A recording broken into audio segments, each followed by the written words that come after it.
I don't know where Mark is, so we'll start without him. What's going on, guys? Hope everyone's having a good week so far. Happy hump day. Hope everybody's enjoying their summer break. If you have kids and all the kids are home and driving everybody nuts like they are mine. Wanted to kind of go over a couple things today. Wanted to talk about kind of the underdog situation that we see going on in the realm of crypto manufacturing and hardware manufacturing. And a lot of host and retail companies kind of dropping off the face of the earth right now, just not being able to stay afloat. We were lucky we got involved in cryptocurrency and in coastal crypto at the height of the bear market, if you will, and we've done pretty well to kind of stay afloat and grow steadily through it. But it's not the case for a lot of companies out there. Um, we've been contacted. I'm not going to name names because I don't want to scare anybody or point fingers or go too deep into anybody else's business but our own. But we have been reached out to by a couple other farms that are going under. A couple of their clients have reached out to us. Hey, what do you guys think? Asking our opinion. Kind of the whole situation with power grids and everything like that. We've gone over and about in the past when it comes to a lot of these facilities and power brokers. So usually it's a 12-month to a 2-year contract with some of these power rates. And in the midst of those contracts being kind of underway, power rates have gone up substantially. So when those contracts come to an end, they go from being at sub 5 to 7 cents, 8 cents, to now you're talking 14, 15 cents. So crazy times right now. SEC cracking down on Coinbase and Binance and everybody in between. I'm curious to see what happens with that. It's to be expected, though, in my opinion. I'm surprised it hasn't happened sooner, to be honest with you.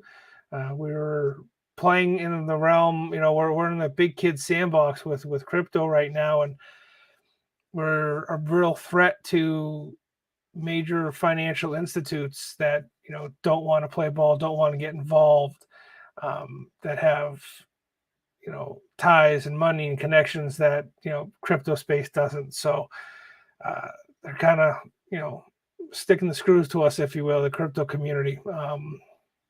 But take it with a grain of salt. Take it as it comes. It's not all bad news. The fact that it's being talked about, the fact that things are being investigated and looked at and researched, lawsuits and everything else will help bring crypto more into mainstream, in my opinion. So, I mean, where there's a will, there's a way. I don't think crypto's going anywhere. A lot of people are scared. I don't think that's going to happen.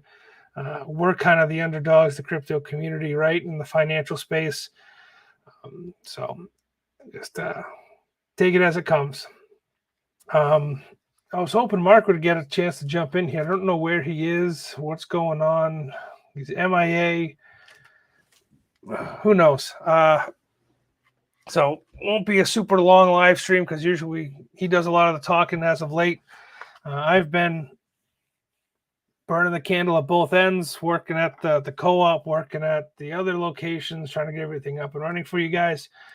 When it comes to hosting and other facilities, we had great success with the E9 promo last week or 2 weeks ago. 2 weeks ago, wow. A lot of those have already started to ship out. So if you ordered one of those E9s and you got in on that fantastic deal, those have already, a lot of them have been shipped out. I still got a couple more coming in that are in customs right now. We're running a promo, I guess, first time, every time sale would be the FK33. A couple new bit streams have come out for that. Around Ironfish and Radiant, and some other cryptos are in the works. So we're going to keep that promo rolling with the FK33. I got boxes of them. Only a couple left. We started with boxes of them. We only have a couple left. So grab them while they're there. And, maybe we can do another deal here soon once those are all gone. New Bitstream is exciting. Yes, I agree, Tommy. So kind of want to get into the whole title of this live stream. Curious what you guys' thoughts are about it.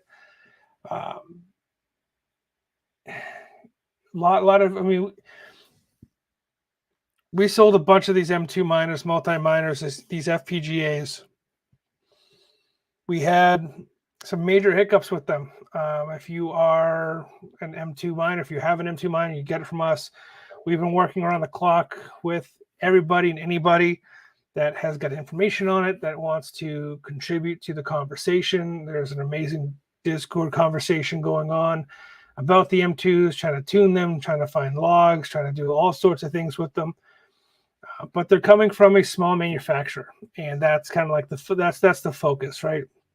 Is the fact that this is a small manufacturer trying to make its mark in the crypto mining hardware manufacturing space. It's tough to do that when you have companies like Bitmain and Goldshell. I mean, Goldshell is, I still consider it a little bit smaller. What's Miner, even though I love What's Miner machines, they only really do a lot of Bitcoin stuff. So your big player there is going to be Bitmain, and the small guys just don't have the infrastructure to put out high quality machine. Well, I shouldn't even say that. Bitmain doesn't even have the ability to put out high quality machines. We have so many issues with miners coming in these days between the S19s and the E9 Pros, bad hash boards, bad control boards, whatever it may be. So even the quality for Bitmain is not there. So I can't go down that path. But we can kind of look at price wise. Why things have happened, what's kind of, why we're lacking, quality, if you will, for these multi-miners, these FPGAs. The shells, the M2 shell is very similar to, say, the Z15 shell. So those costs are probably roughly the same. They're all coming out of the same manufacturing plant. These shells are, they're an extruded aluminum.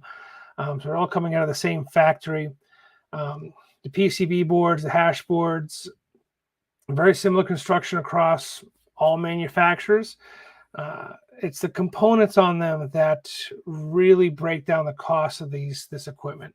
I know that when we're doing repairs on, say, a Bitmain hash board, say an S19, an ASIC chip will run between $15 and $35, give or take, to repair just one ASIC. And there's, 100 and something per S19. So that's why the price is what it is. They get expensive because of those ASIC chips. FPGA chips are relatively cheap in the grand scheme of things.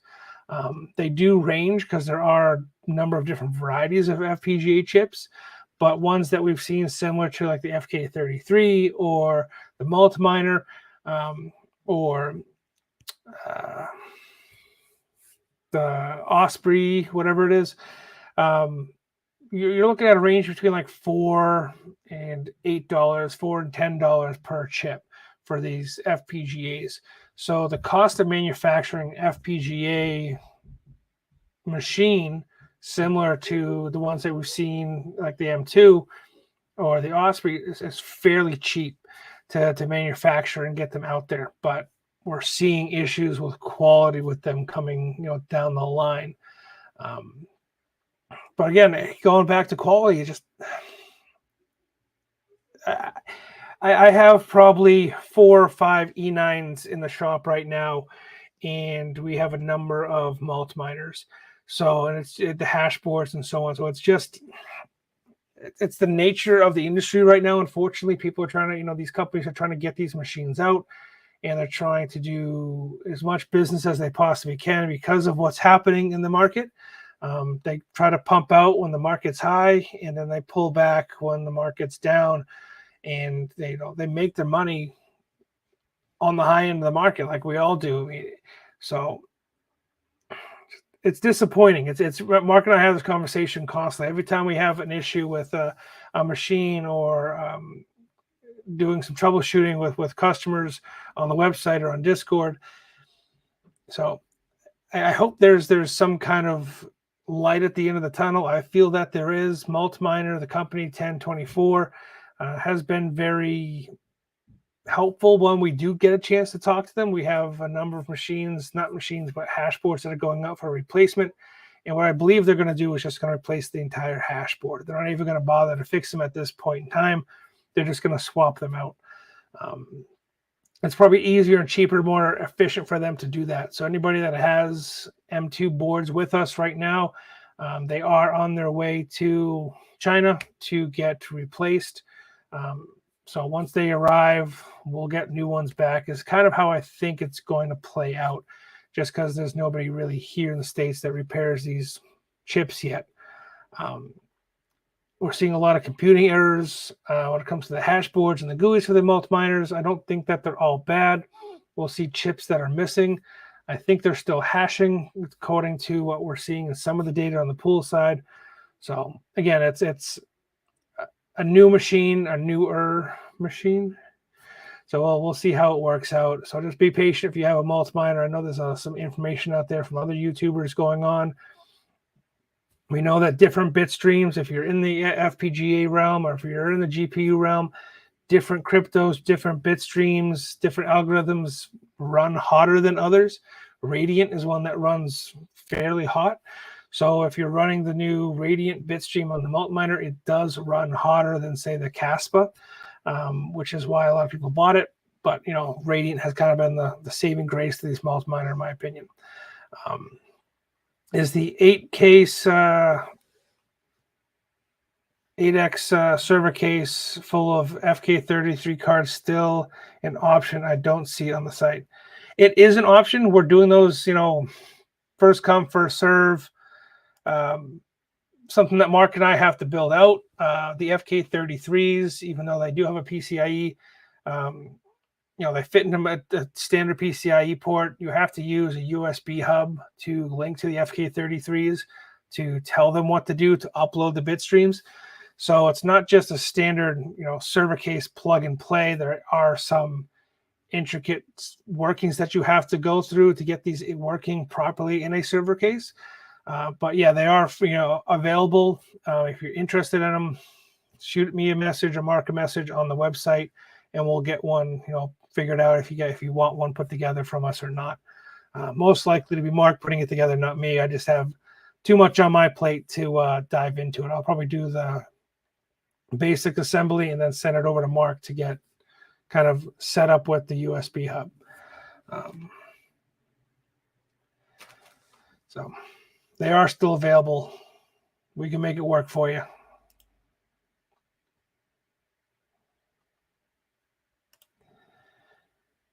Yeah, one of the biggest issues with any of these cryptocurrency companies, whether it be WhatsMiner, Goldshell, Bitmain, 1024, what we're calling it now, Black Miner, Hammer, Black Hammer, Blue Star, whatever they're going by this week. Communication is huge with any of them. Bitmain saw that there was an issue, and they've kind of built out repair services here in the States, so you can get Bitmain certified repair techs here in the States. A little bit better communication, but still, you have to get that stuff back to Bitmain if it's something that the tech can't repair here. So there are some issues. There's always going to be some kind of communication barrier with any of these manufacturers. I feel whether it be a language barrier, whether it be a time frame issue. When it's 12 o'clock here, it's 11 o'clock at night there, or vice versa. So the time frame has a big part to play in it.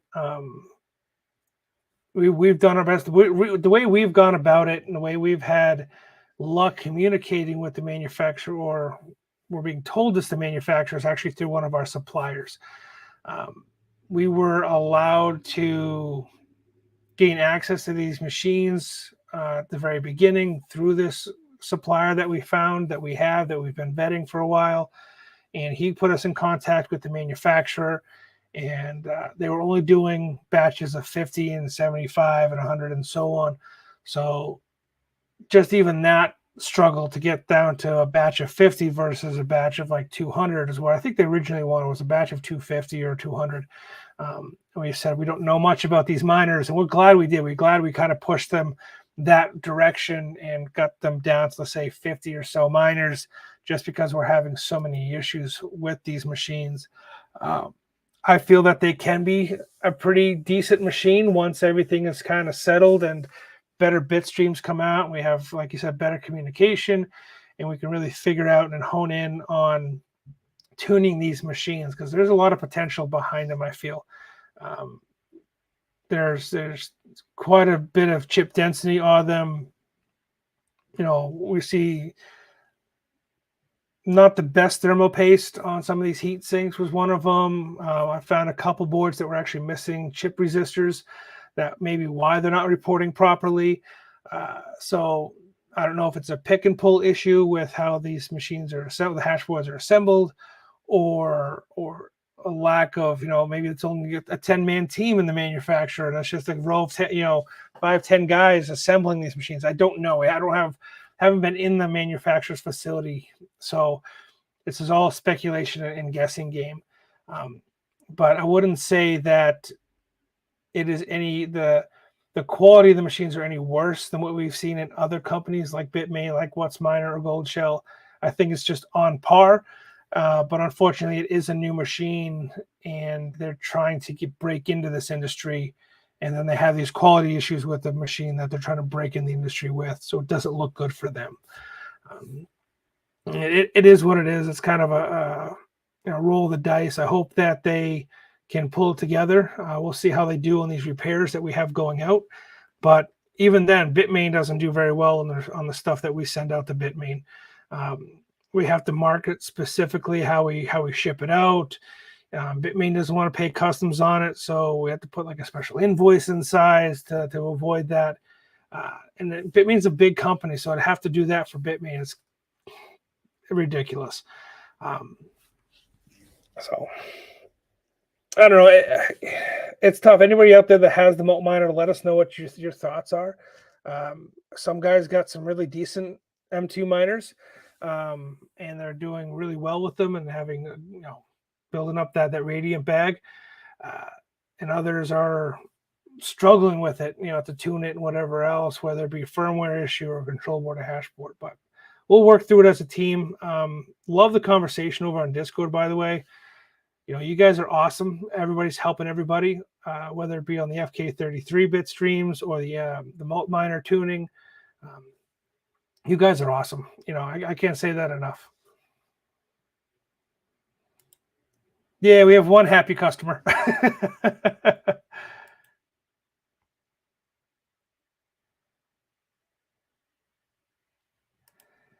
No real deadline. I'm trying to do them all in one big batch because I can get, save some on shipping.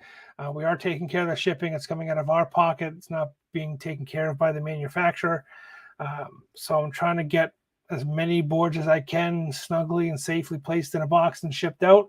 I got about eight or so going out tomorrow. So if you can get it to me, the sooner the better, and I can do another batch run and get it out if you're having issues with the board. But we have been having a little bit of communication with them, so we know that we know where to send it, we know who's receiving it, and like I said, whether they're going, I feel that they're just going to replace the boards. I don't feel like they're going to repair these ones. I think they're just going to replace them for us. So make sure if you are sending us an M2 board that you include your order number, please, and a return address if it's not going to the same location that it shipped from. That way I can make sure I can keep track of what boards I got in and what boards are coming in and going and all that fun stuff.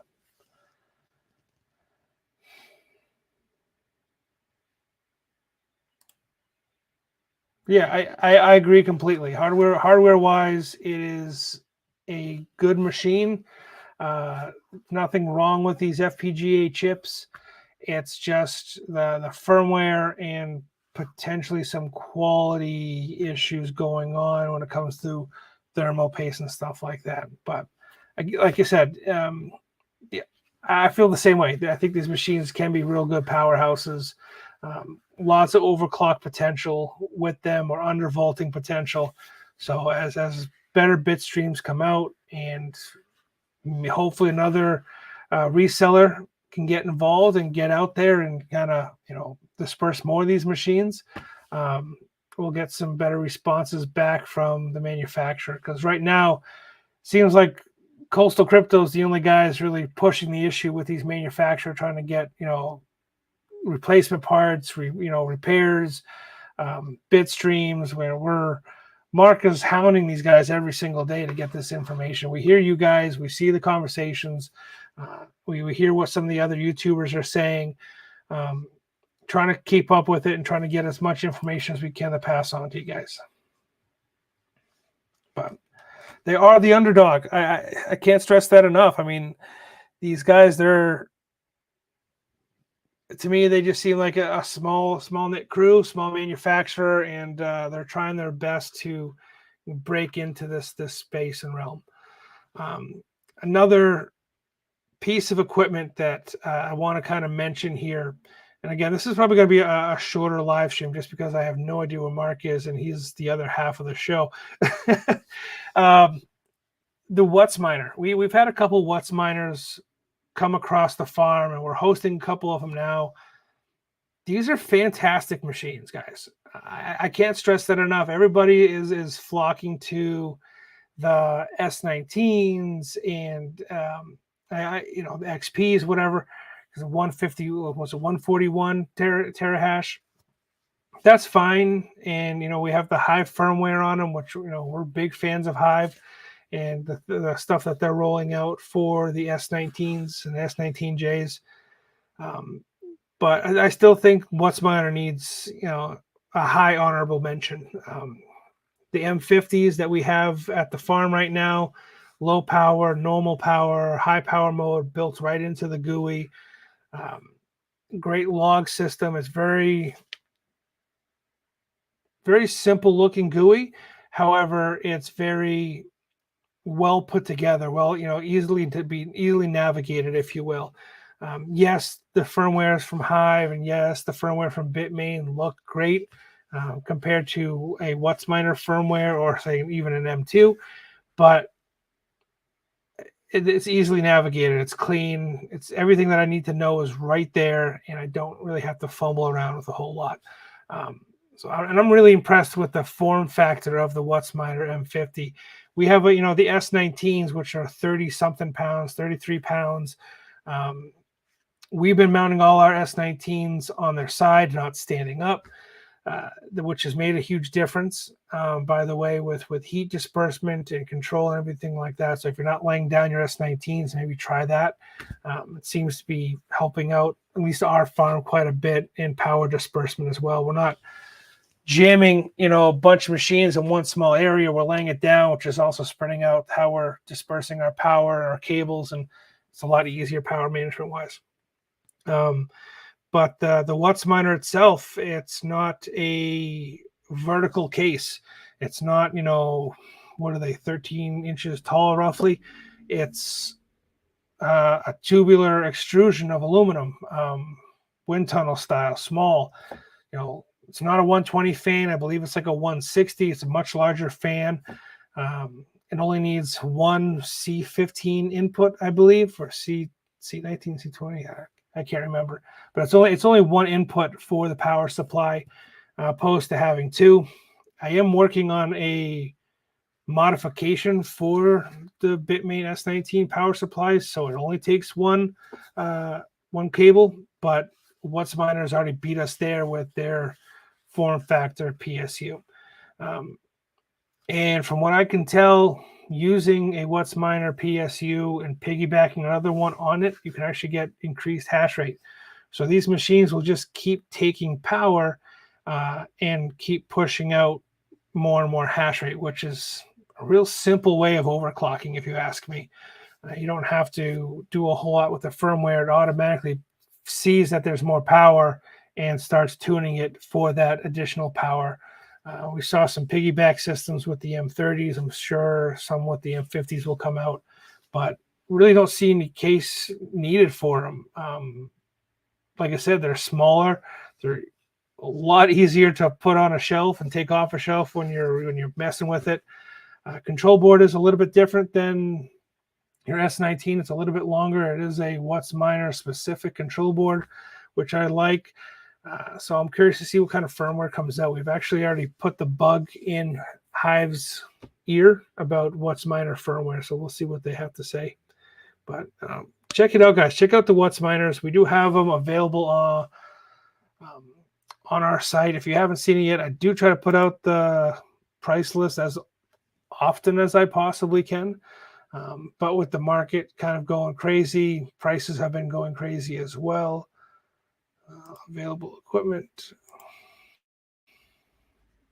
Go ahead and share the screen here.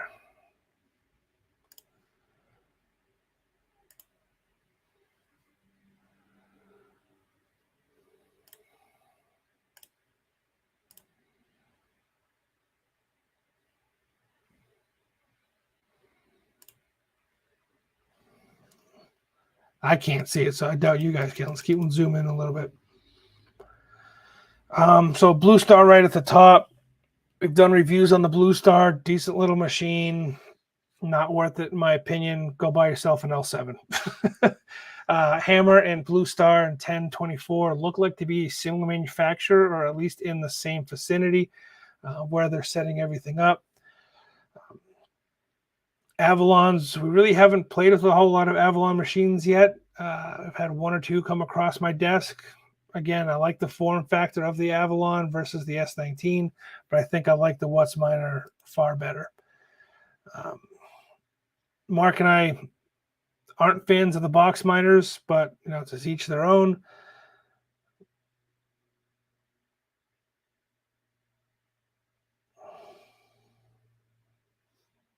Yeah, L7s have come down. Where's the What's Miners? There we go. M50s.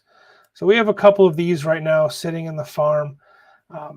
Price-wise, with Bitcoin coming down, the price on these are going to come down as well. But I really like them, guys. I can't stress enough. I really like the What's Miner. I like the size of them. I don't have to run multiple cables or splitters. I hate running splitters to the S19s. It's not a good practice just because of heat and the cables falling apart, even if you're using higher cables. I like the What's Miner fact that we can use one cable to power an M50, which is the same hash rate as an S19J Pro 120. What's it, 34, 32, 34, 100 watts. So definitely check out the What's Miners, guys. I can't push them enough, and they ship a lot cheaper as well.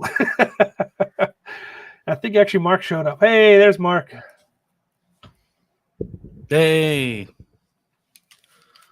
Late to my own meeting. My bad. That's all right. I'm just rambling here, and they're being patient with me. Yeah, my bad, dude.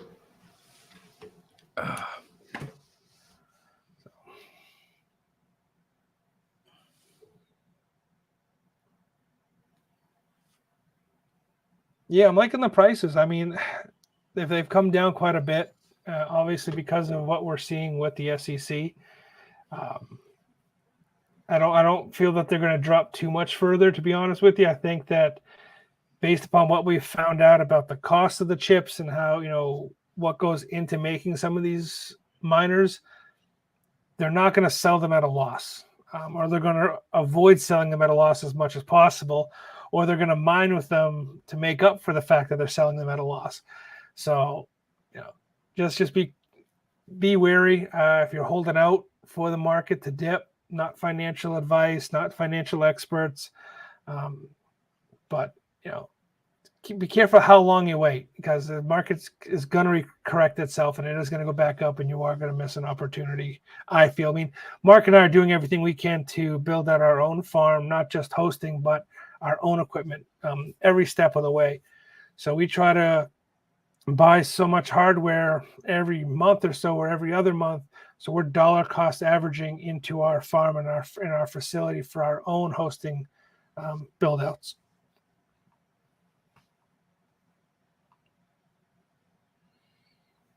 Yes, no, maybe so. Yeah. Just reading some of the comments. Somebody asked if we could post our mailing address in the M2 Discord channel, so I just did that.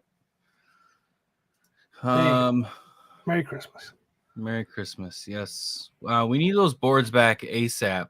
So anybody that has a defaulted board or something's wrong with the chip, we need to, because at this point we're just waiting for the boards to come in from you guys so we can send them all out in one batch versus sending multiple batches, because it's like almost $200 to send them back over to China, and then we're gonna have to pay for the shipping to come back to us. So essentially, if you're delaying sending your board, you're hindering everybody else. So you need to send it in like now. I said that just not as I try to be a little nicer. Yeah. No. So we need to send the boards. You need to send yours in now. I don't want to be nice about it at this point. Okay. So is there a deadline to replace the boards? Yes. Okay. So you already did all that. Yep. What's minor? Solid machines. Every one of them seems as unbreakable as the S9. Well, I don't know. We've had our issues with the what's minors that we have in our possession, but that's me. That's not the what's miner's fault. That's the fact that these machines. We were just just before you came in, we were talking about it.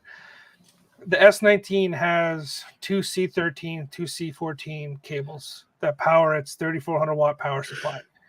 The What's Miner has a single cable powering its power supply. So if you are in a facility, at a farm build out, or if you're running a PDU or however you're hooking up these machines, you can split that load of that 3,500 watt power supply between possibly two breakers, two 15 amps or whatever it may be. And the machine will run fine. You cannot plug, in my experience, a What's Miner into a single 15 amp breaker. It needs to be 20 or above.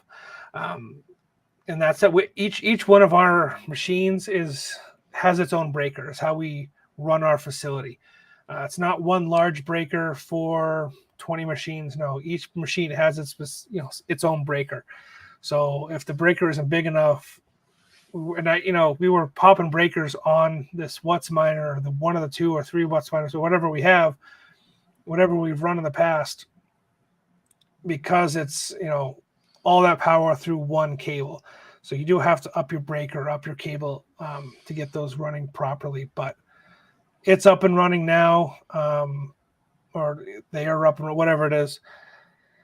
Again, I like it. I mean, it's not that much bigger than an S9 or L3. It's a little bit longer.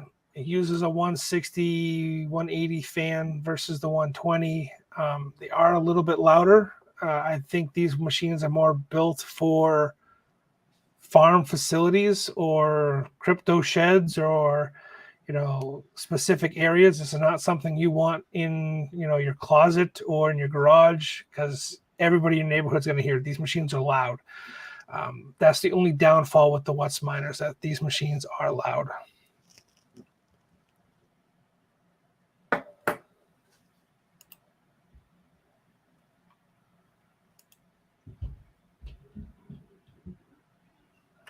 I'm pretty sure we've sent that machine out. I'll look it up.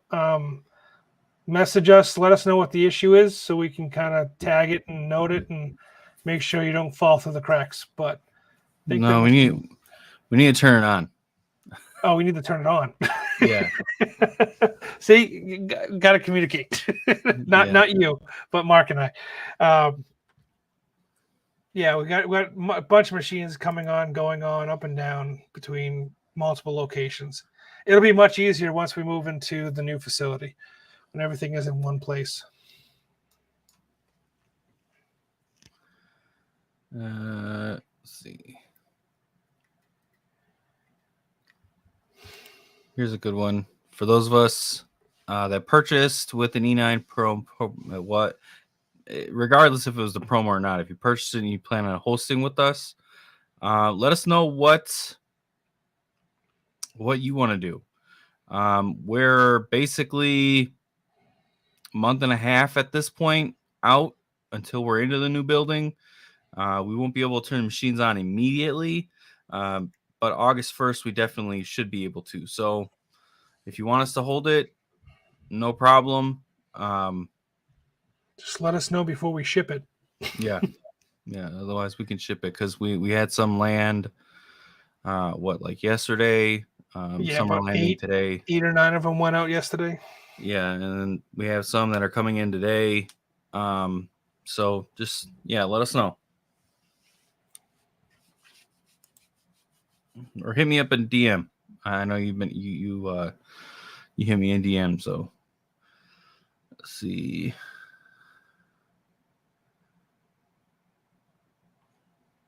Yeah, there it is. Yeah, see, he already said right there. It just needs to be turned on. That's me. That's my fault. Blame John. I pick things up, I put them down. I forget sometimes. What's your opinion on the S19J Pro Plus old model heatsink? I think Bitmain is scraping the barrel on a lot of these machines quality wise. We talked about quality at the beginning of the live stream, and what smaller manufacturers are doing to make costs and make it worthwhile. I think everybody right now is kind of scraping the bottom of the barrel, including Bitmain. Their Bitmains makes miners for all sorts of algorithms and all sorts of machines, but they're doing whatever they can to scrape together money for maybe the next generation of machines. Maybe that's what it is.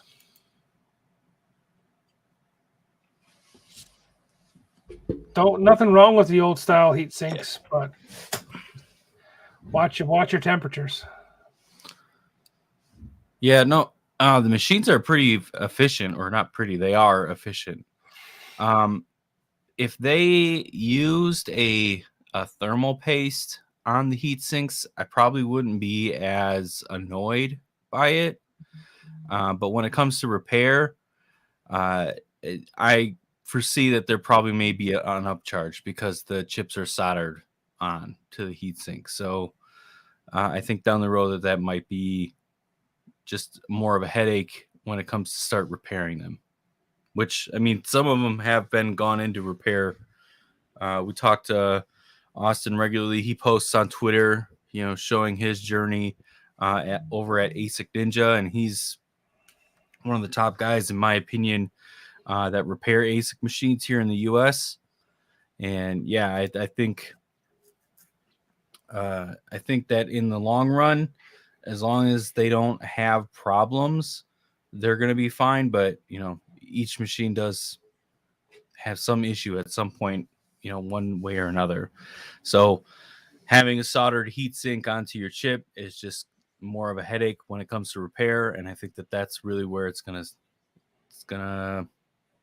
hinder. I mean, it's a good idea. Better thermal conductivity between the heat sink and the chip itself, better cooling. But yeah, Mark's 100% right. Repairing that's going to be a bitch. I have to put that thing on a hot plate, get it sandwiched between a hot plate and, an air gun or something to desolder the chips. And you got one corner that's cooler than the other side of the heat sink and trying to pop that off. A lot of damage can ensue trying to remove some of those heat sinks because they're individually soldered on. So that the thought was there. Whether the execution is, I don't know. Yeah, I think Bitmain's kind of banking on, okay, hopefully this doesn't go bad. Yeah.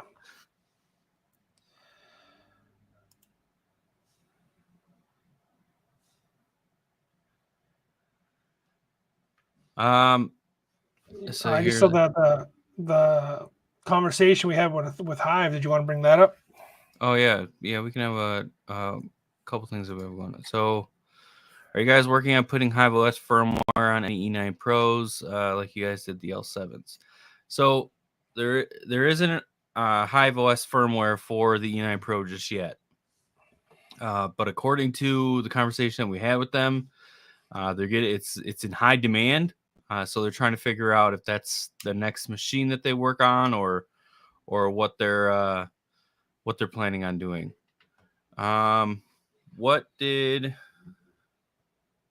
We just had a conversation with them What do last you remember? night. What the issue was with the firmware for the E9s? Was it a connectivity issue or a latency issue with the pool on the pool side? Was that the problem? I'm trying to remember the conversation.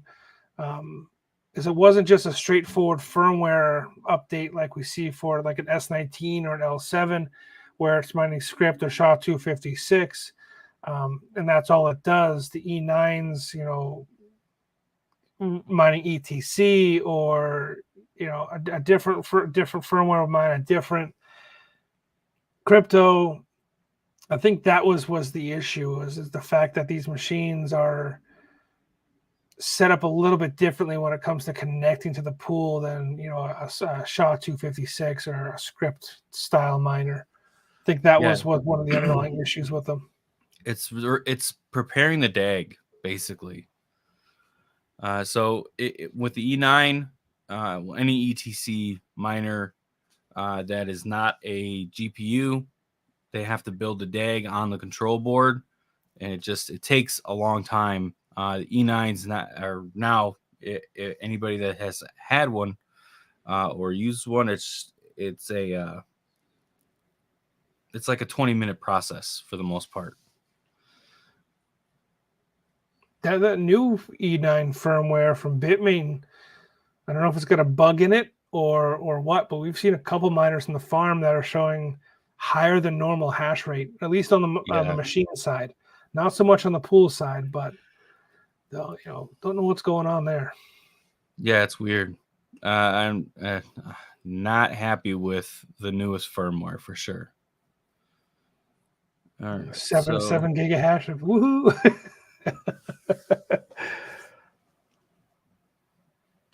Yeah, mine goes up to 4.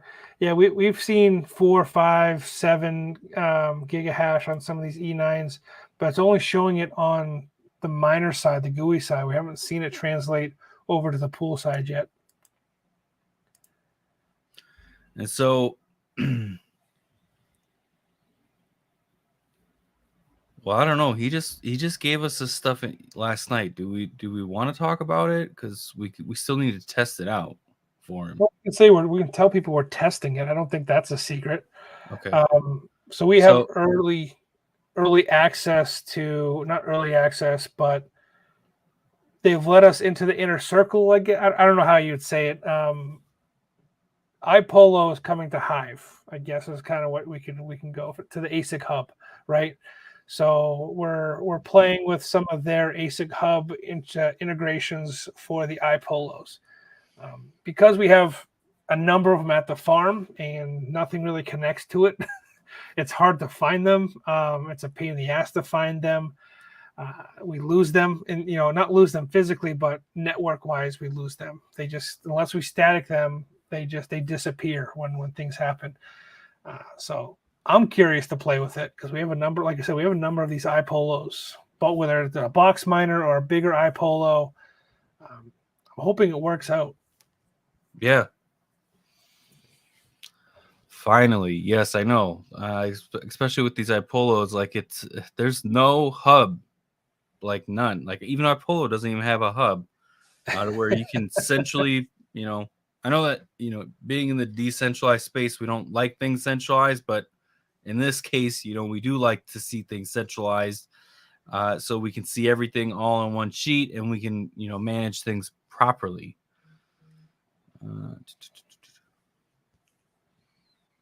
You're talking about a Hive. They nickel and dime every device you use on their platform. I mean, they're charging a dead fee for services they provide. I mean, it's Everybody charges, whether it's Hive, Brains, Luxor, Bitmain themselves. There's a yeah, dev fee hidden in every single machine. Some yeah. of them are just I would, hidden better than others. yeah. I would like to get my hands on some of these Epic boards that are coming out, because they're touting no dev fee for the S19 models that they have boards for. I don't know, man. When you say no dev fee, usually it's some hacked version, right, of like Blizz, for firmware for there is a no dev fee version of that. It's basically a hacked version of of Blizz firmware. Epic's touting that they don't have for a dev fee on their control boards for the S19s. That raises concern for me, just because I guess you're paying for the board, but yeah, I don't know.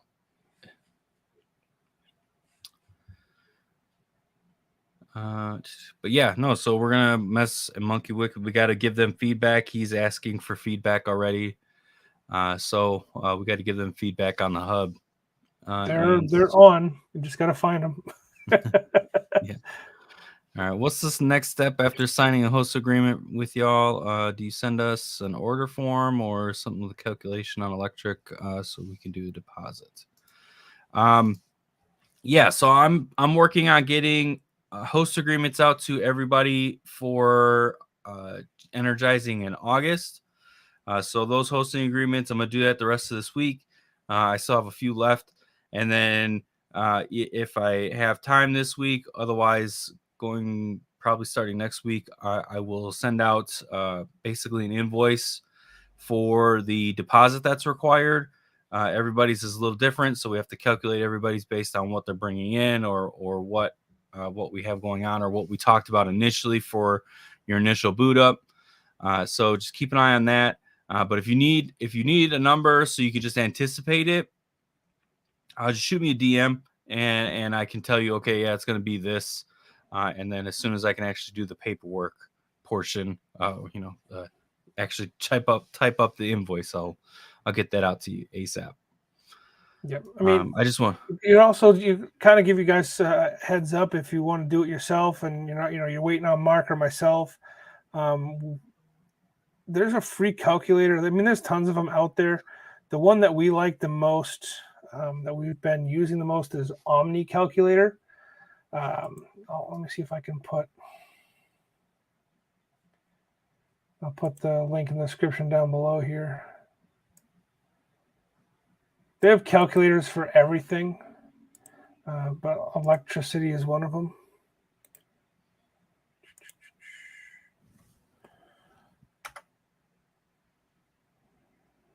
Really straightforward, simple to use. Whatever your hosted contract is, that's your power rate, and then you put in your, what your calculated power consumption is. If you have one S19, it's 3,200 watts, 24 hours a day, and it'll spit out the numbers for you. Make it simple. Oh, you put it in the thing. Okay. Yep. Binance. It was inevitable. I don't think it's not a great thing, but I don't think it's a bad thing. Crypto's going to be in the news. It's more people are going to talk about it. My grandmother already texted me, what do you think is going on, John? It's another stepping stone to the direction that we want to go in, is how I'm looking at it. My dad called me yesterday just to shoot the shit, and he's all like, so how's that crypto going? You in there still in that crypto business? How's that going for you? Yeah. Well, we're just, kicking the can down the road. We've been working on a government contract for quite a while to mine some clean Bitcoin for some agencies out there, and they have been talking about this, and we really haven't been saying anything, NDA, all that fun stuff that we have going on, that this is coming. So me and John kind of knew something like this was going to happen. I'm not surprised the reaction. Well, actually, you know what? I was a little surprised at the initial reaction, the dumping that took place right when the announcement was made for Binance. But then as Coinbase came in, stepped up, the ricochet basically is what I really expected to happen once the announcement came in for Binance. Like, this goes on. I expect if, like, let's say they lay the law down on crypto.com or another bigger exchange, Bitcoin starts pushing up even further when it comes to correlation of fiat. If you worry about the correlation of fiat with Bitcoin, one Bitcoin is one Bitcoin. So not honestly, it's just it was an opportunity, and I hope that you mined or bought the dip. On my opinion, I think it's a good thing. At this point, it's going to increase drastic FOMO. It's going to limit supply for the time being, and Hong Kong is going to take advantage of our stupidity. And then at that point, a couple of years from now, the United States, they're going to have their tail between their legs, government-wise, and we'll be back in the position of where we were in 2020, 2021, with crypto humming, going through. And again, this is just my opinion, but we kind of knew, well, not kind of, we knew that this was coming because we had repeated conversations with our contact on the contract that we're working on. So yeah, it's the Coinbase one was kind of a surprise, just because they were already reviewed by the SEC. Yeah, I thought they would have gone after Crow instead of our CRO, Yeah. Crypto.com, before they went after Coinbase. Is very suspicious or convenient for Crypto.com that they have not been scathed through this yet. So I'm skeptical. I'm curious, like, what makes them different than since we're on the subject of banking, I did want to bring up this bank, because this is a bank that we reached out to our contact. I really want to introduce him to you guys, but we can't because he's an awesome guy. And we had him pass along this banking information to FBI people. I don't know, to do some digging, and I'm curious to try it out. Let me see if I can share my screen, because I cannot pronounce the name. I'll butcher the name if I try to say it. Because Mark and I are kind of at our wits' end here when it comes to banking, because we use Kraken mainly as our main exchange, and because we use Kraken and not Coinbase, which is now being investigated by the SEC, we got unbanked by PNC, by Wells Fargo, by Bank of America, because we used Kraken and not Coinbase. And now Coinbase is under investigation and Kraken is not. So, and then I'm getting advertisements for this company. Obviously, it's not here. It's not in the United States, and the only way to sign up for it, if you are a U.S. Citizen, is with a passport. But it has direct. Where's the slide here? Let's find it.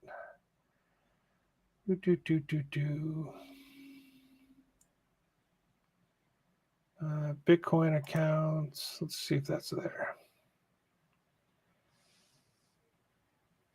I'm looking for the specific slide. I don't know where it is, but it direct transfer within your bank account, within your account, from whatever currency you have to USDT or Bitcoin, right there. So I don't know. I mean, from what I understand, they've passed all compliances. They're not being investigated. Does anybody out there use these guys? Let us know, because I'm really curious about pulling the trigger. I'm just gonna get my passport updated.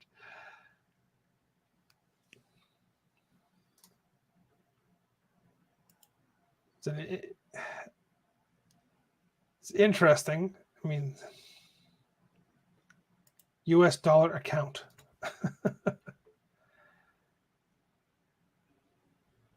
Oh, sorry, it's USDC, not USDT. Send USDC from your USD account. instantly. There's no, it does all the um, transfer and conversion right there.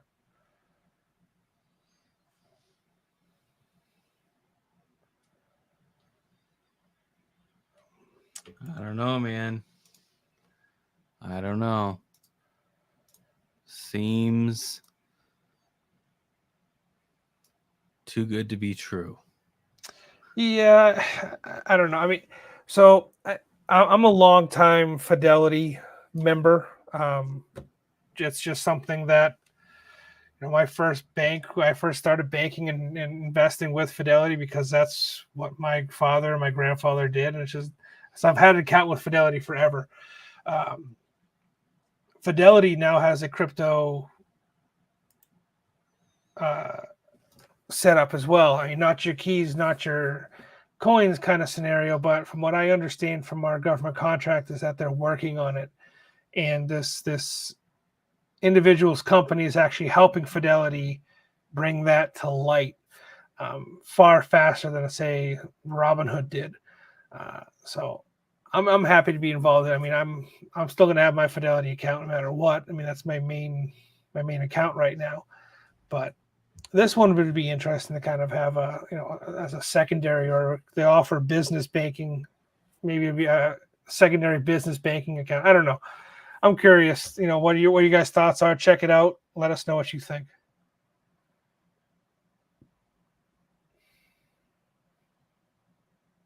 What else we got? There's some more questions or whatever.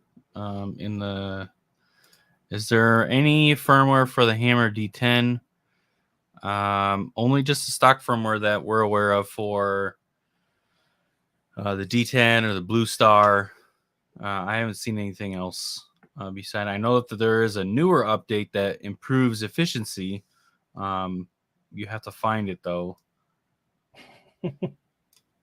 We got one version of it. It didn't work for our machine, so we decided to just let it go.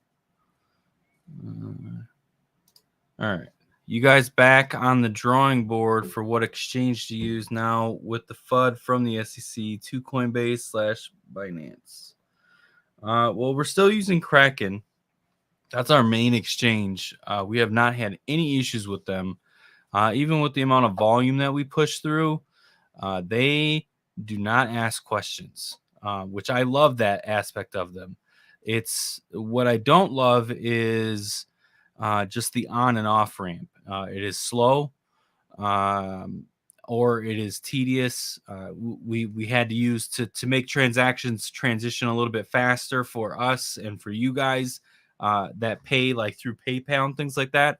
I ended up having to use my Crow account or John's Crow account to get things into crypto and then push it into Kraken.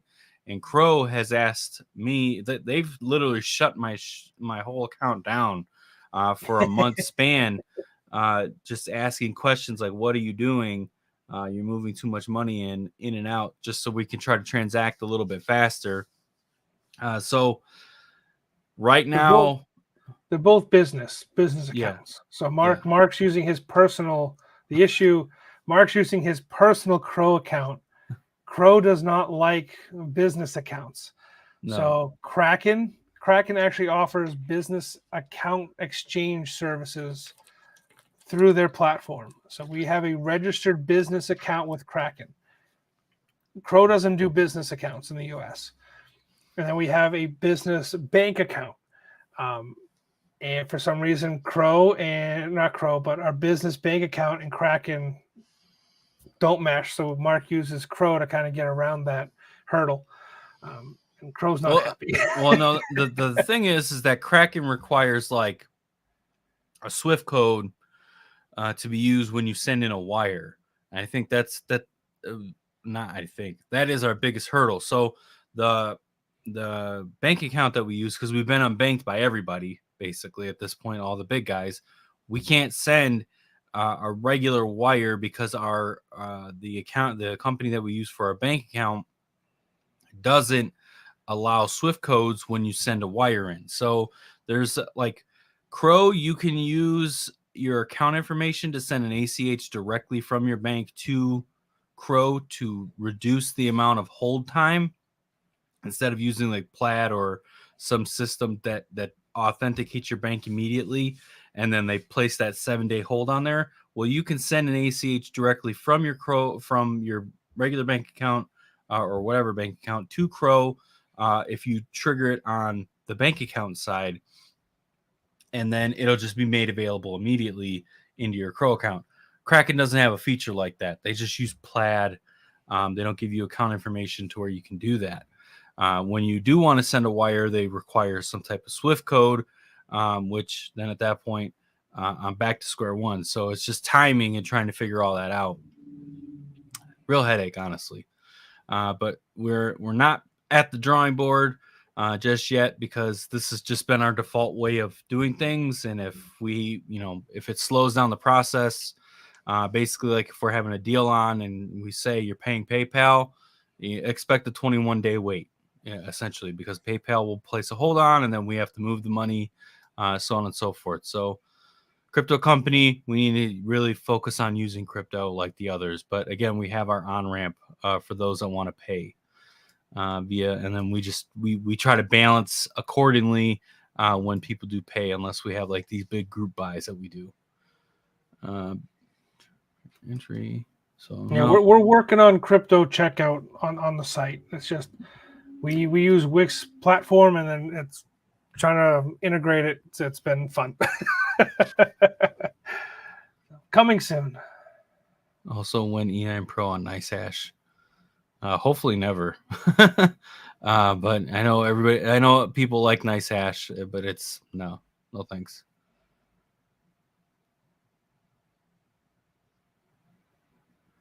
Bitmain has to do something for that to happen, or does NiceHash have to do something for that? I think that's a NiceHash thing, because basically you should be able to connect any of these machines to a pool. But there's certain things. Yeah, we can't use them. business account. That's the issue. No, well, I mean, U.S. Bank provides business accounts, but we can't use them, unfortunately. Crow doesn't use business. No. Gemini doesn't have business, and Binance US doesn't have business. Or Binance US might, or they did at one point in time. But also they're investigated by the SEC. So at this point, the one thing I would be worried, and I'm not saying that there should be a bank run on any of the crypto exchanges. I think that's what the SEC is trying to do, is create a bank run. But if the SEC has their way, they could freeze U.S. fiat on these exchanges. And Binance and CZ are about doing it, the right and ethical way.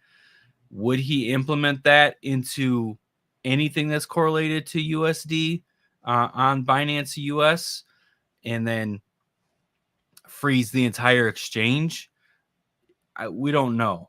So you just got to be cautious. Not saying to pull, if you have crypto in those exchanges, off, but at this point you should be self-custodying anyways. Exchanges are basically an on and off ramp. They're not, you shouldn't be, unless you're like, daily trading or something along those lines, it really shouldn't be too much of your saved crypto out there. It should just be the stuff that you're willing to lose sitting out on an exchange. Not financial advice. It's just, the mindset with crypto.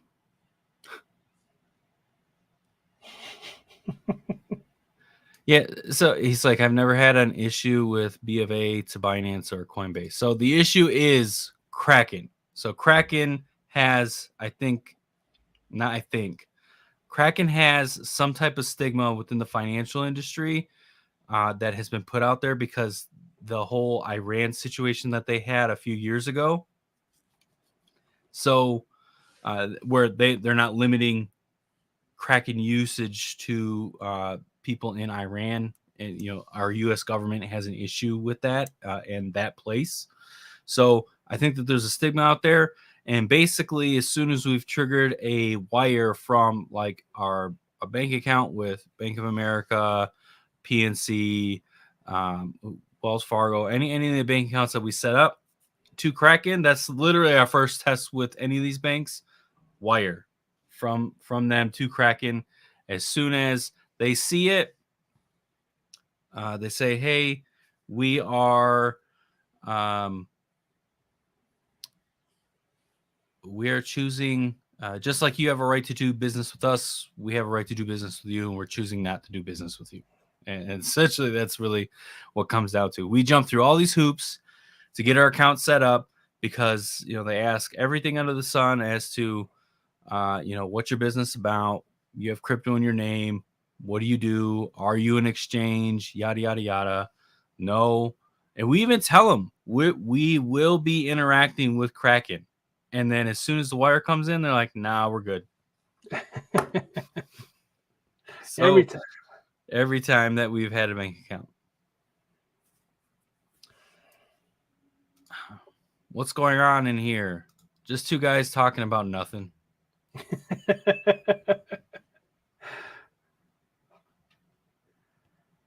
Yeah. The U.S. has such an anti-crypto, it's so much war on it. Yeah. Yep. And in a few years, they'll have the tail between their legs. Will be booming, and customer demand will create the government to turn around and say, "Yo, we need to be pro crypto. We need to do everything crypto." And at that time, I bet you will see China banning crypto again. And so it's just going to keep this cycle going until there's no more Bitcoin to mine.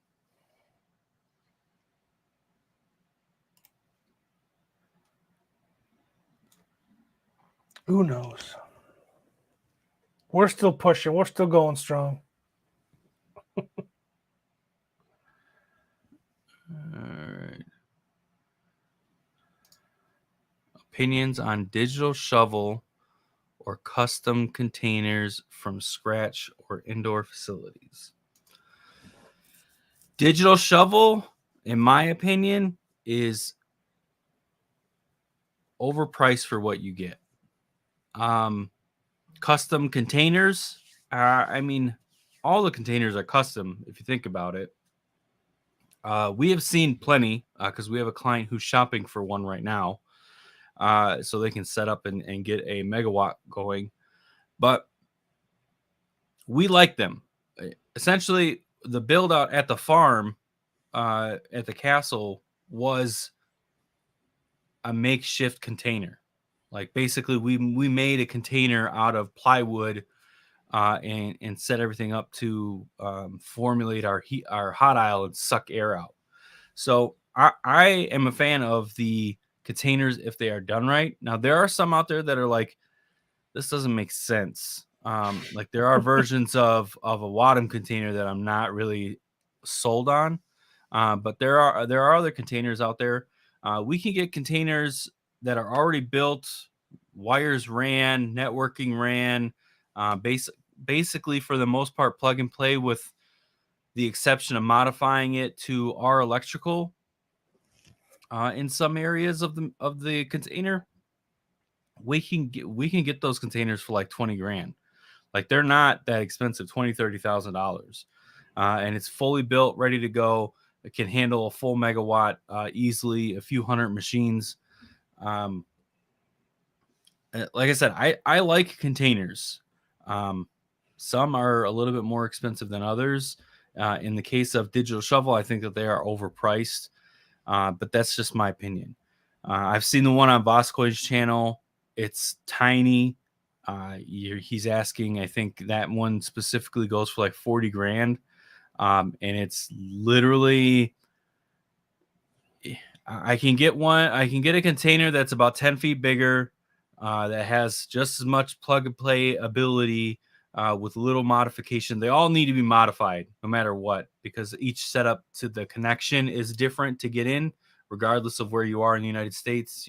Some people are on 1-phase, 2-phase, 3-phase, electrical. Delta, So you have, Y. yeah. So everyone needs some type of adjustment when it comes to the electrical in. But for the most part, like I said, we can get some containers anywhere from $20,000 to $30,000.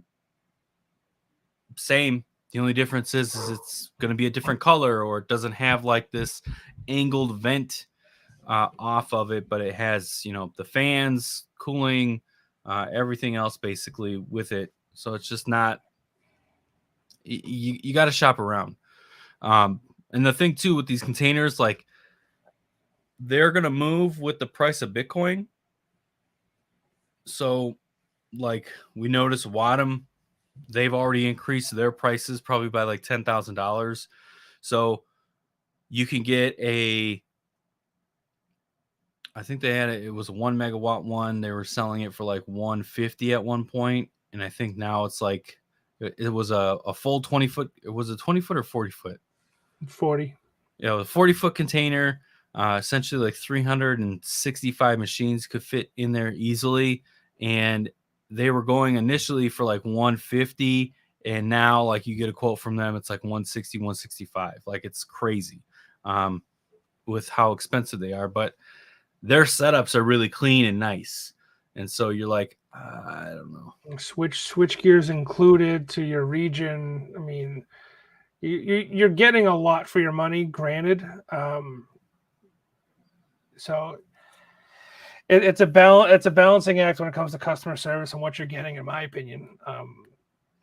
Wadham includes, in most cases they'll include a small transformer on the roof, I believe, in the full switch gear and wire. We say plug, it's not an electrical plug. It's you got to wire your cables into the switch gear and into the transformer, but it's already all there for you. So that's the big key for me. Is it's not necessarily how the miners are laid out or the cables are run. It's the power integration. This is what I want to see. Kraken needs to get Kraken Bank up and running through their Wyoming state charter. That would be really cool. That'd be amazing. Evaporative cooling in mining containers. I don't like evaporative cooling, period.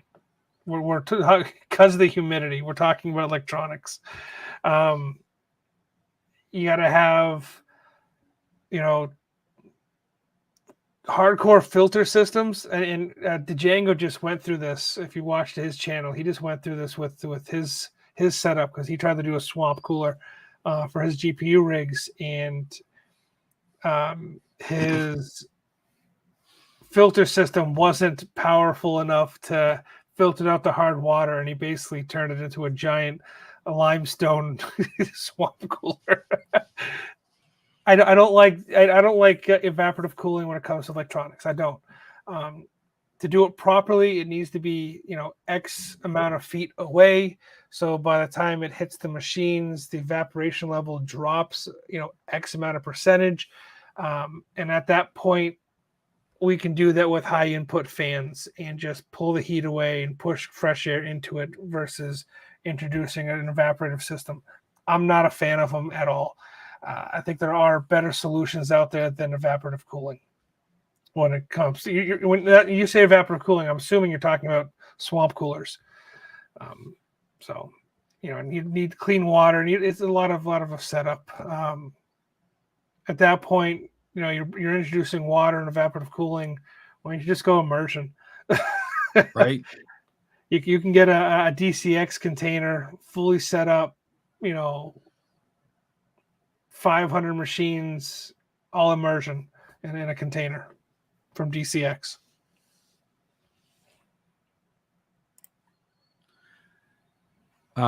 Dude, there's so much actually that's going on right now, John. How much do you have on time? I fixed my wife's car, so I'm good. Oh, okay. All right. Okay. Hey, all right.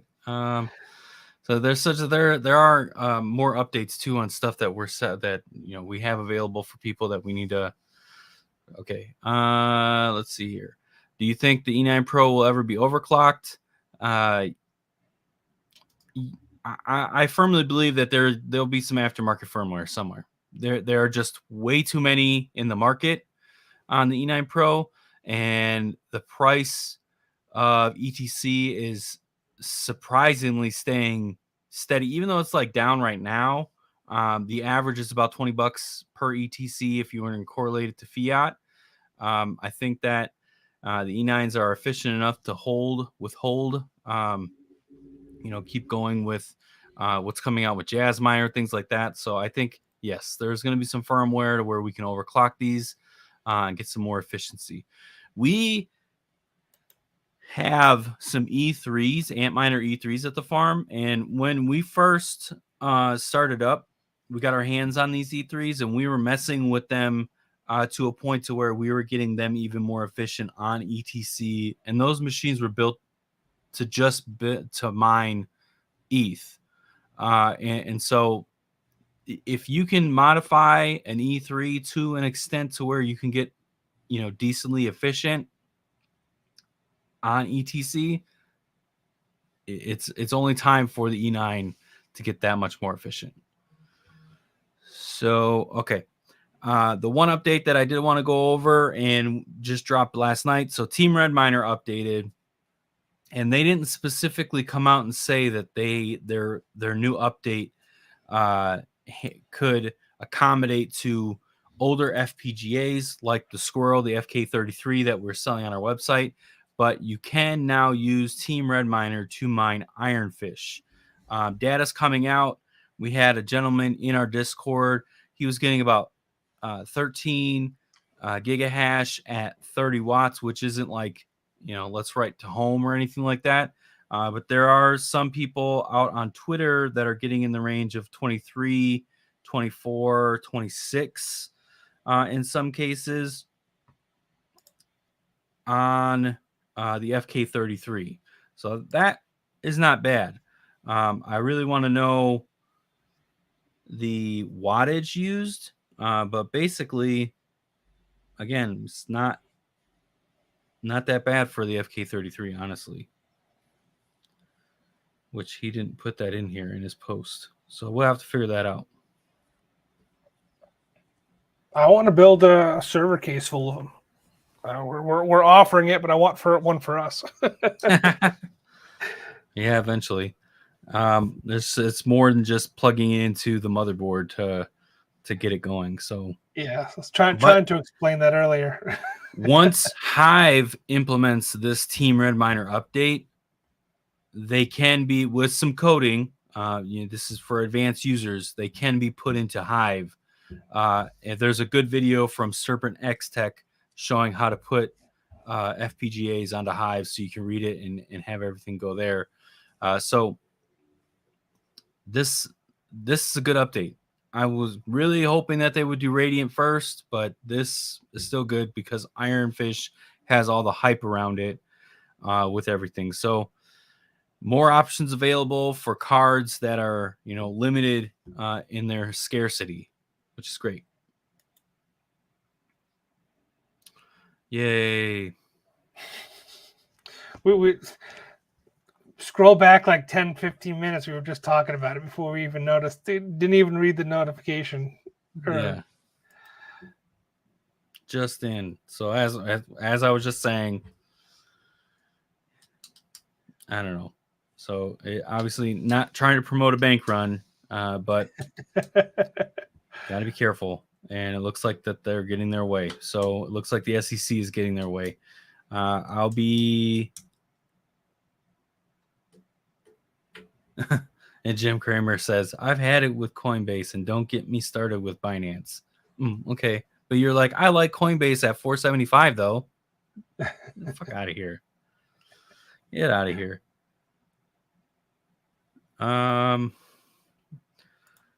Yeah. So that update happened. We're going to be testing the iPolos on Hive OS's firmware. And what else do we have going on? So far, we have basically lined up everything that we need on our end for the 5 megawatt build out. We're just waiting for our landlord to say, come on in, you can take possession. So once that happens, we'll give more of an update. As I was saying earlier, sending out any hosting contracts for people that are going to be energizing in August, or as soon as we basically have a system in place at the 5 megawatt facility. And then right after that, I'll be doing invoices so we can get deposits set up for everybody. Because the goal is for the 5 megawatt facility, the goal is basically we have you all set up, lined up, ready to go. So when we get turn in and start building the shelves, immediately after that, throwing the machines on the shelf. Well, not throwing them, but putting the machines on the shelves, plugging them in and setting you up if they're not already set up, or if you already have the pool information on all of them. It's basically plug it in and it's good to go. And then we leave it. So we're trying to make it to where we get the infrastructure in place and we can just plug it in right as the infrastructure is being put in place, and we don't have to wait for a deposit. We don't have to wait for anything between, like, an agreement between the two of us, us, Coastal Crypto, you, our hosting client, and we can just plug the machines in and go. And then as anybody that's hosted with us, they know you pay for what you use. And then at that point, it's, whenever we turn on is when we'll start accumulating and getting everything ready to go for, when your next bill is going to happen, or your first bill. Yeah, I mean, something I've always wanted to ask everybody. We've always done it because we feel better doing it this way. We feel like we're giving you guys more value, more bang for your buck. We've only ever charged what you use. Do you like that method or mentality of hosting? You only get charged for what you use, and everybody gets to see what you're pulling through, a monitoring system, or some of the alternative routes like some of these other hosting facilities do, where it's just a flat rate and it's calculated, and that's what you pay every month, no matter what. What's more beneficial? What do you guys like better? I know doing that flat rate and just paying a flat amount every month, mentally what you got to do, like paying a car bill. But we felt going this way, you guys are saving money, and you're only paying for what you consume. What do you guys like better? What's more appealing to you guys? We want to know. So it's always been a thought, in the back of my mind. It'd definitely be easier for us to bill it out that way as a flat rate, but mm-hmm. Like, hey, you owe $500 every single month. Boom, boom, boom. I think there's like trade-offs with that though, because there are companies out there that are like, well, you owe $500 a month regardless whether your machine's on or not, and then you pay and you're like, okay, we're too much might go on. So if the flat rate is lower, I like that option. Everybody loves a lower rate. I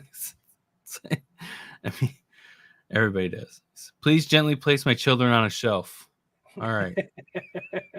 Don't throw the machines.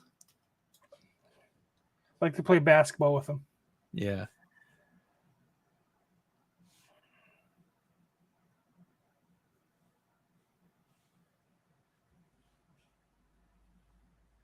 Yeah, here we go.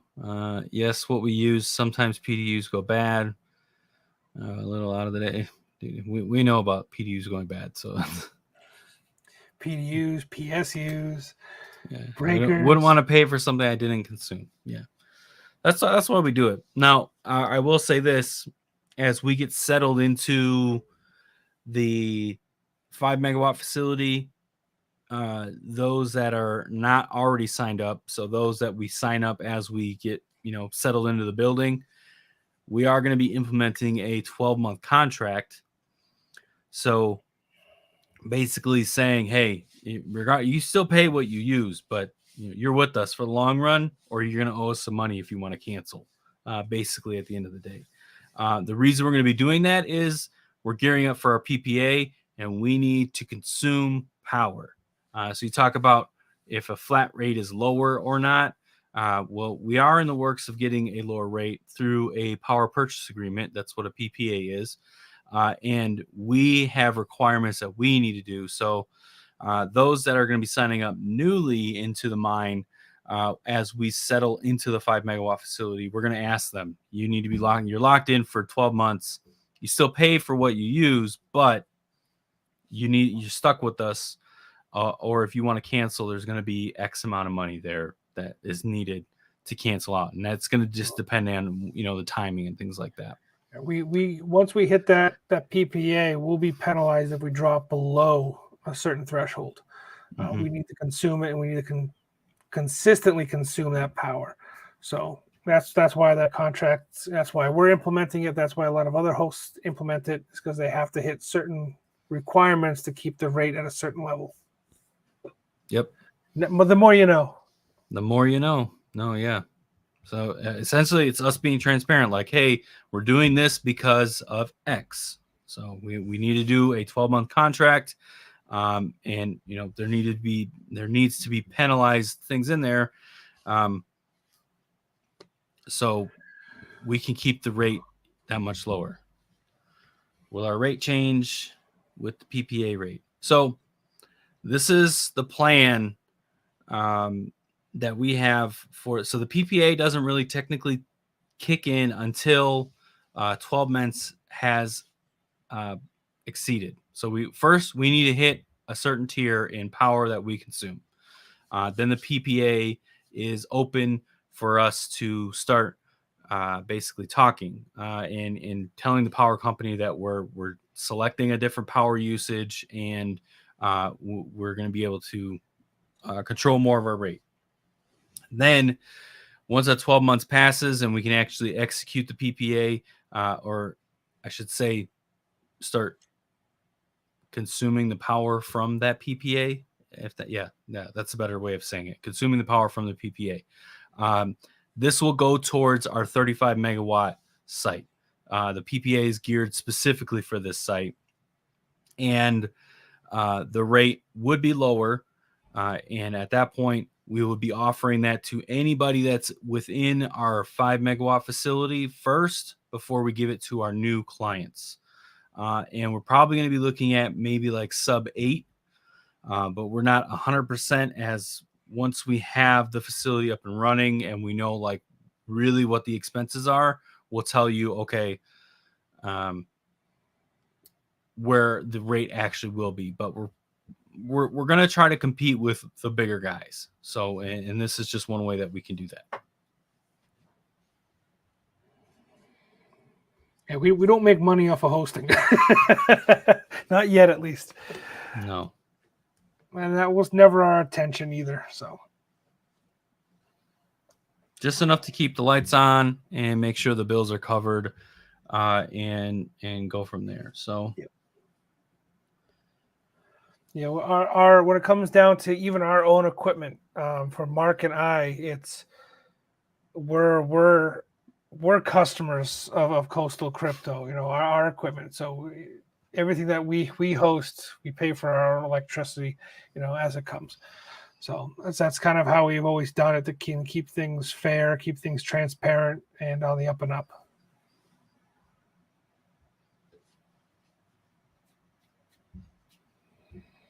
So what else you got, Mark?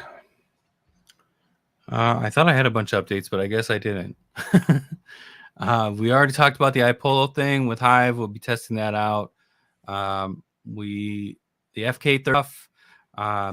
We do have, if those that are not in the Discord, we do have ViproNet in our Discord, and he's helping troubleshoot the Radiant machines on the M2s.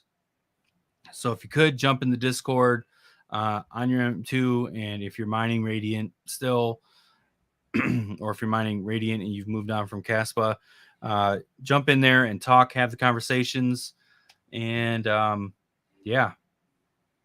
Oh, we got a last question. Or not a last, we got a question. Got any tips for a good DeFi?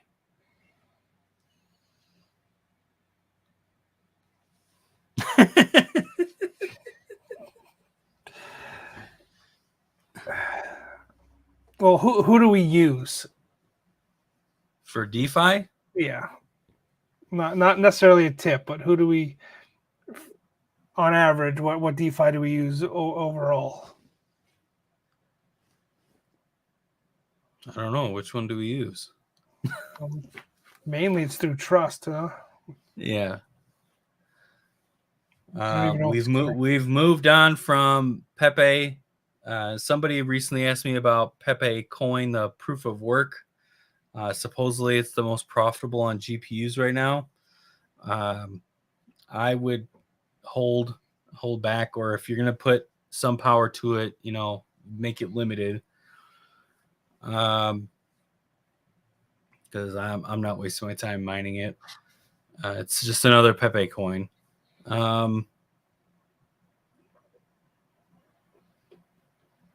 Trying to think of anything else DeFi wise. I mean, we held Titano for a while, and I'm trying to liquidate my position out of that right now. But I mean, that's just another shitcoin Binance. It was let's gamble. What are your top 3 coin strategies for 2023 and 2024? Dogecoin. We'll always mine Dogecoin, Litecoin. I consider that one though out of your 3. ETC for sure. It's always the safe bet. And then slowly growing BTC.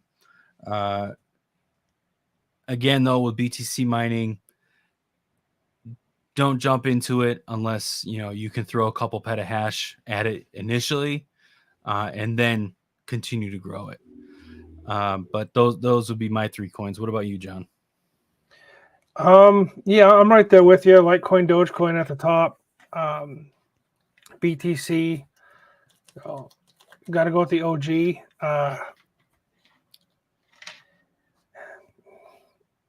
ETC has been good to us on top of the Litecoin, Dogecoin because of all the E9s that we've been pushing out. But we have bags and other coins as well. But yeah, Litecoin and Dogecoin are at the top of my list.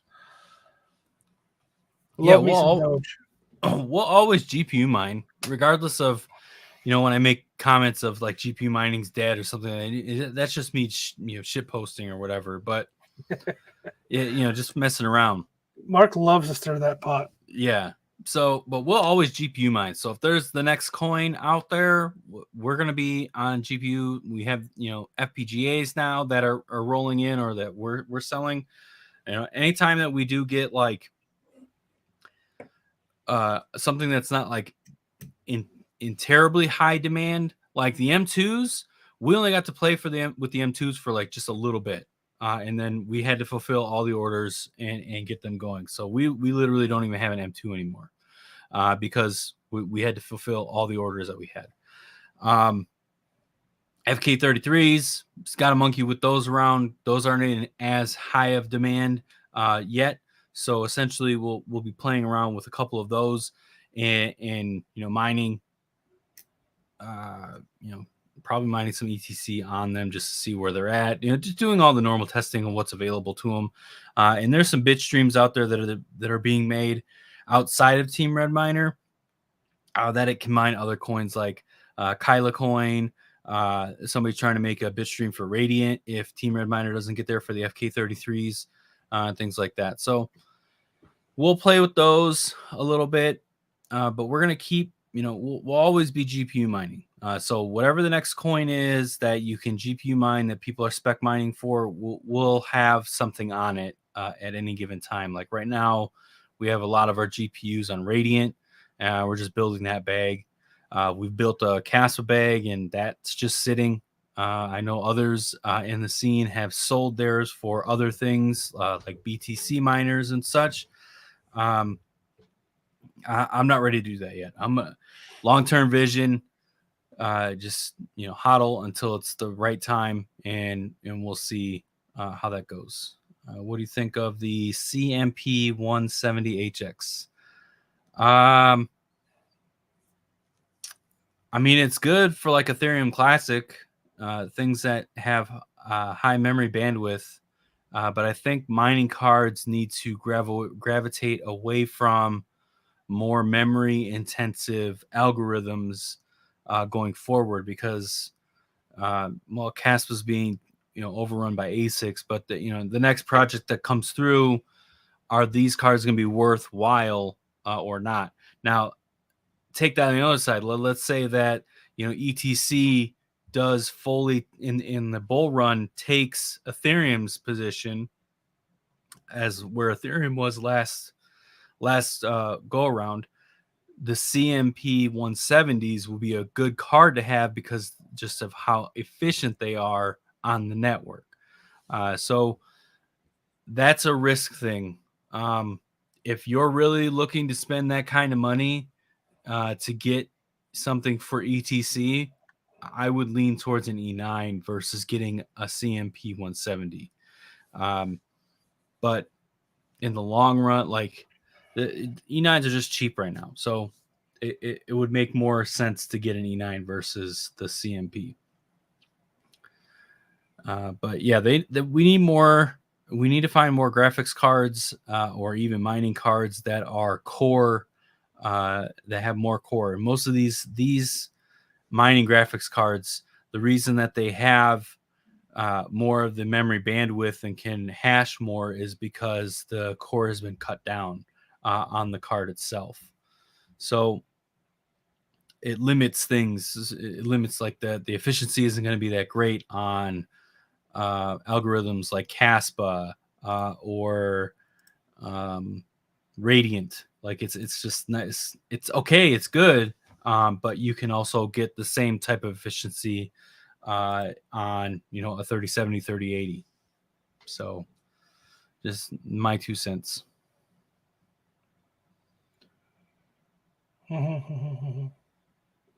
Yeah, I'm looking at the prices now. I mean,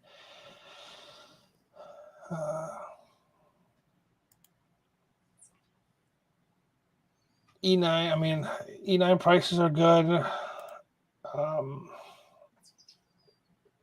Even the L7s right now, price wise for equipment, we see a bunch of different variations in the E9s, and I understand price hopping when it comes to the E9s and efficiency and the different hash rates. But when you come across, like, say, an L7 or an S19, so you got the L7 9050, 8800, 9300, 9500. Firmware kind of makes that go away. Efficiencies are going to be slightly different, but when you have good firmware like what Hive has with in-depth tuning, go ahead, get yourself an 8800. They're not super efficient. We've seen issues with them, but it's far, you save yourself a couple, almost $1,000 buying yourself an L7 with decent firmware. Or you got the 104T, you got the 110, you got the 96 S19. You get a BeagleBone board or an XC-Link board, right? XC-Link, is that the other one? Yeah.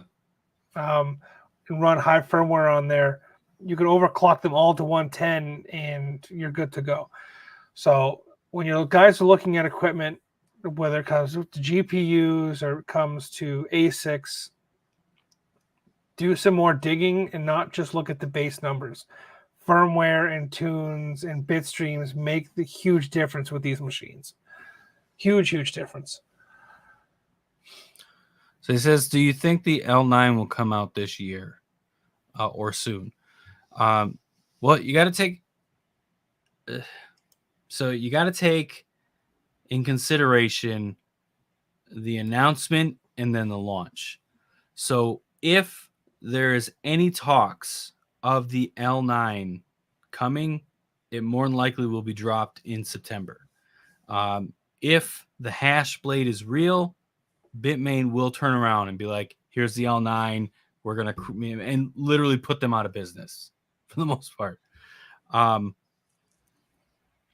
That local tech is what I'm talking about. We'll put them straight out of business and be done with it.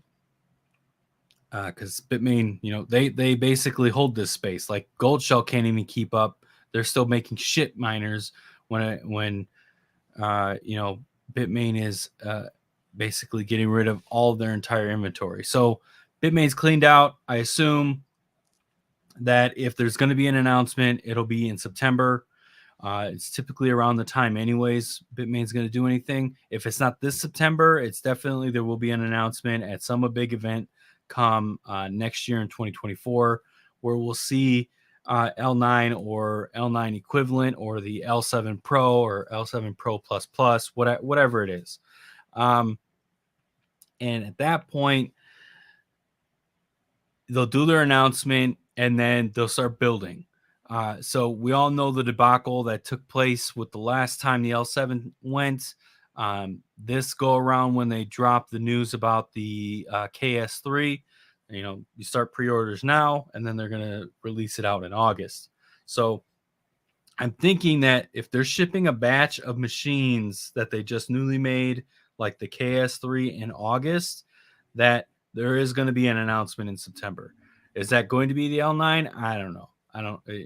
It could be.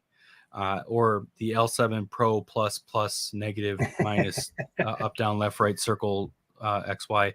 Either way, if it is that machine, there's going to be the build time after it.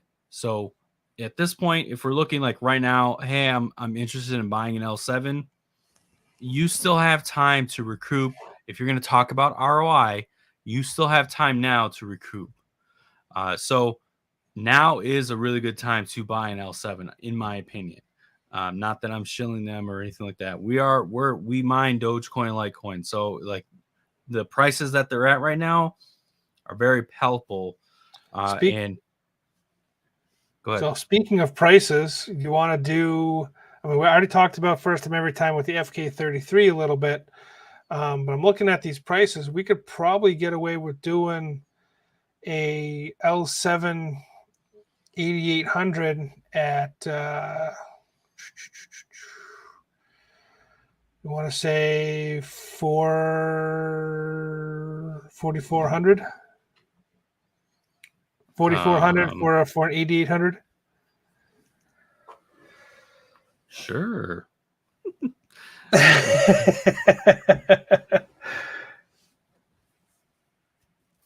Let me do the math right now.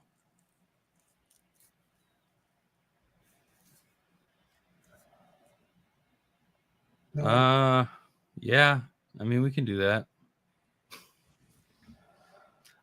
4,400 for an 8800, and then because I want to sell some What's miners. What can we do for a What's miner? Let's see. An M50 for 22. I'd almost want to do a 9050. If we're going to go this route, I'd almost want to do a 9050 for 45. What do you guys want? Yeah. 44 for a 88 or 45 for a 9050?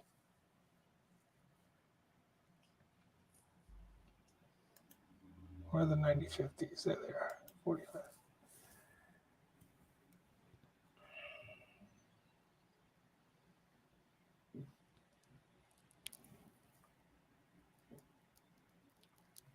Money to be able to afford it.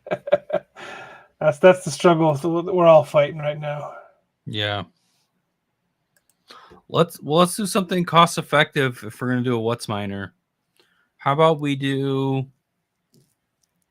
an M30S plus plus 100T. Okay. And let me. So site price right now is 1,700. Oh, we need to take that down.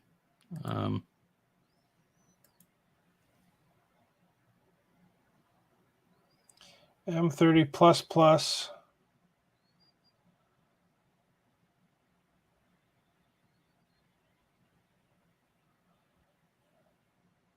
$15,500. No, I'm doing the math right now. More hash rate.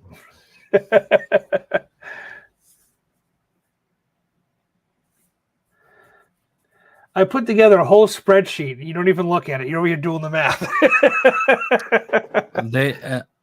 He literally just sent me a new quote Oh. like this morning.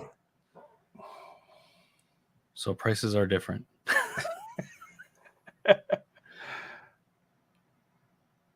So Well, send me the sheet. yeah, I will. What did you say? 1550? Yeah, that's good. I'll do that. Easy enough. Yes, I'll send it to you right now. And even 4K sounds better. Yeah, well, I mean, can't get L7s for that price, so that's otherwise we obviously we're looking at what we can get it for. We add a little bit of our spread, and then for our services, obviously, and then we advertise out. So obviously, the prices that we're quoting here right now are going to be cheaper than what we would put on the website. So keep that in mind. So let's, we're doing this first time, every time sale. Okay. So I need to send you this, which we're doing. Hey, we're running the company in real time right now, guys. Oh.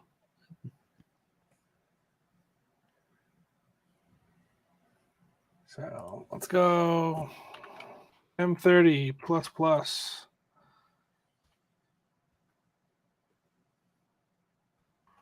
How much? First time, every time we're doing 1550. 1550. What else? We said L7.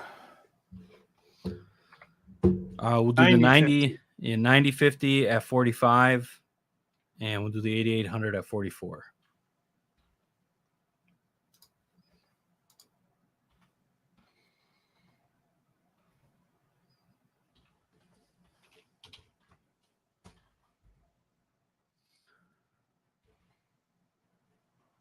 And do we want to do anything else? So those are only deals. Yeah, let's just focus on those.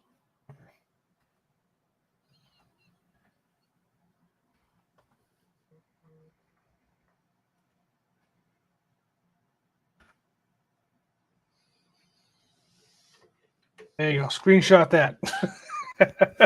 Put it in the chat. There you go. Pin it. Can you? You can put this user in timeout. I get it. I pinned it. Here, I'll put this on. So doing it for today, putting it on. I'll put it on Twitter. I guess we should post this in Discord, right? Like we should have like a deal of the day channel. Live stream deal. Yeah, we probably should do that.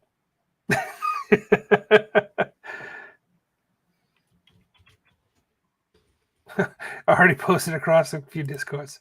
Way to beat us. Why don't you just come run the business for us?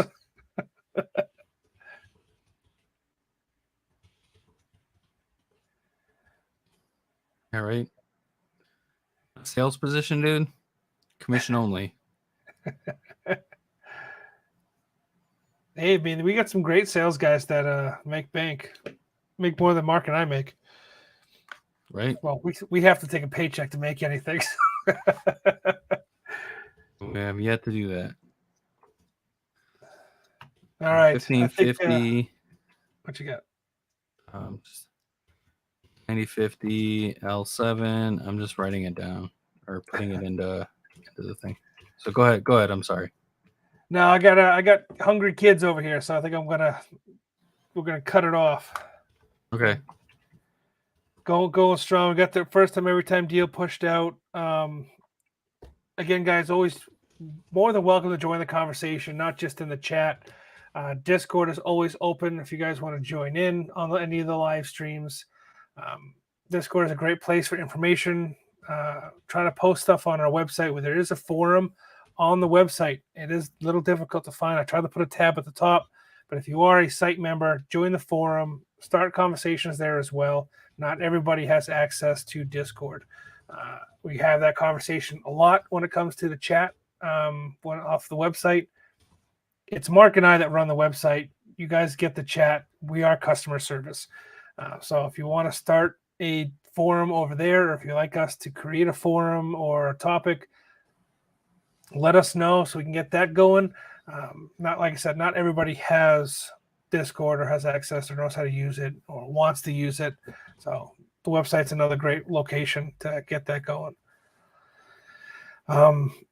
So yeah, join the conversation. We appreciate you guys. Thanks for bearing with us today. Mark's absence in the beginning and my rambling, always fun. Yeah, my apologies about that. Also, if you go to the website and you ask for a manager, you will get me. I defer to Mark lately. So Mark is taking the CEO hat this week. Yep. Literally just lived this a few days ago. We lived the Dave Chappelle skit or whatever skit that was, where it's like, ask for a manager. And I just turned around. Yep. How can I help you? Good stuff. Yep.